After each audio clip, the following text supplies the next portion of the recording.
പ്രിയമുള്ളവരെ, ത്രിത്വത്തിൻ്റെ തിരുനാൾ ദിവസം ആയ ഈ ഞായറാഴ്ചയിൽ എല്ലാ അനുഗ്രഹങ്ങളും ആശംസകളും നേരുന്നു. ദൈവത്തിൻ്റെ കൃപയും അനുഗ്രഹവും നിങ്ങൾക്കേവർക്ക് ലഭിക്കട്ടെ എന്ന് പ്രത്യേകമായിട്ട് പ്രാർത്ഥിക്കുന്നു.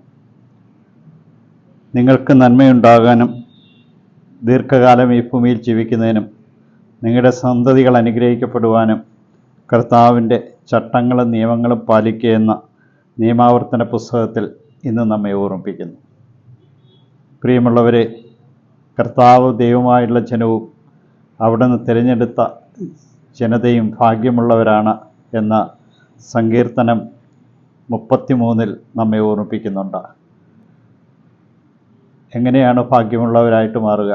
അവിടുത്തെ കൽപ്പനകളും ചട്ടങ്ങളും പാലിച്ചുകൊണ്ട് അവിടുത്തെ കൃപകളാൽ നിറഞ്ഞ് ജീവിക്കുമ്പോഴാണ് നാം ഓരോരുത്തരും ഭാഗ്യമുള്ളവരായിട്ട് മാറുക. ദൈവാത്മാവിൽ നയിക്കപ്പെടുന്നവരെല്ലാം ദൈവത്തിൻ്റെ പുത്രന്മാരാണെന്നും ഭയത്തിലേക്ക് നയിക്കുന്ന ഒരു ആത്മാവിനെ അല്ല അവിടെ നിന്ന് നൽകിയിരിക്കുന്നതെന്നും ശക്തിയുടെയും ധൈര്യത്തിൻ്റെയും ഒരു ആത്മാവിനെയാണെന്നും ഈ ആത്മാവ് മുഖേനയാണ് ദൈവത്തെ ആബാ പിതാവേ എന്ന് നാം വിളിക്കുന്നതെന്നും അങ്ങനെയാണ് ദൈവത്തിൻ്റെ ആത്മാവോട് ഒന്നു ചേർന്നുകൊണ്ട് നാം ദൈവമക്കളായിട്ട് മാറുന്നതെന്നും പൗലോസ് അപ്പോസ്തലൻ റോമാക്കാർക്ക് എഴുതിയ ലേഖനത്തിൽ നമ്മെ ഓർമ്മിപ്പിക്കുന്നുണ്ട്. ഇന്നത്തെ സുവിശേഷത്തിലേക്ക് കടന്നു ചെല്ലുമ്പോൾ നമുക്ക് കാണുവാനായിട്ട് സാധിക്കും,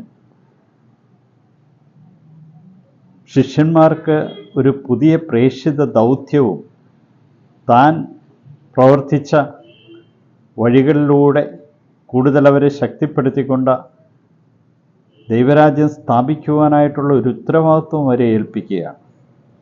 സ്വർഗത്തിലും ഭൂമിയിലുള്ള എല്ലാ അധികാരവും നൽകപ്പെട്ടിരിക്കുന്നു. ആ അധികാരമാണ് കൈമാറ്റം ചെയ്യപ്പെട്ടത്. നിങ്ങൾ പോയി എല്ലാ ജനതകളെയും പഠിപ്പിക്കുവിൻ, പിതാവിൻ്റെയും പുത്രൻ്റെയും പരിശുദ്ധാത്മാവിൻ്റെയും നാമത്തിൽ സ്നാനപ്പെടുത്തുവിൻ. ഒരു കൂട്ടായ്മയിലേക്ക് ലോകത്തെ മുഴുവനും കൊണ്ടുവരുവാനും പിതാവിൻ്റെ സ്നേഹവും പുത്രൻ്റെ ത്യാഗവും പരിശുദ്ധാത്മാവിൻ്റെ നയിക്കലും അല്ലെങ്കിൽ നവീകരണം വഴിയായിട്ട് ഈ സ്നേഹത്തിൻ്റെ നിറവിൽ ജീവിക്കാനായിട്ടുള്ള ഒരു വിളിയുമാണ് നമുക്ക് ഓരോരുത്തർക്കും നൽകുക. ഇന്ന് കർത്താവിൻ്റെ തിരുസന്നിധിയിലായിരിക്കുമ്പോൾ ഈ